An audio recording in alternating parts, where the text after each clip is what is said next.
Siya si Kuya Nongni, ang lalaki malaki ang titi. Palagi siya napapangiti pag may nakikitang kiki. Mahihain siyang lalaki, pero puso niya ay galante, lalo na pag may usapan titi at puke.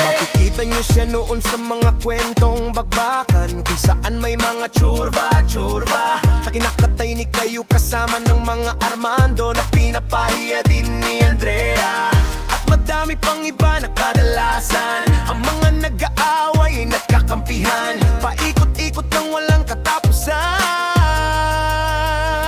Siya si Kuya Nongni, ang lalaki malaki ang titi. Palagi siya napapangiti pag may nakikita kiki. Mahihain siyang lalaki, pero puso niya ay galante, lalo na pag may usapan titi at pupe.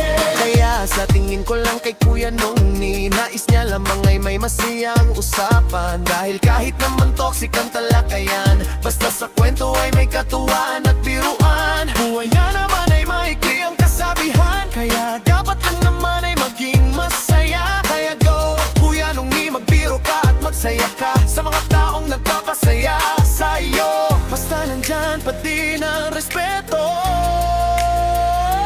Siya si Kuya Nongni, ang lalaki malaki ang titi. Palagi siya napapangiti pag may nakikitang kiki.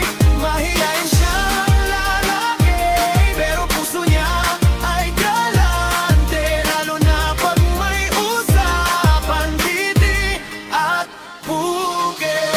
Mag-ingat ka lang kay Buwet-Buwet, wala natatalo kung di paluin ang puwet. Pero wait, pag siya ay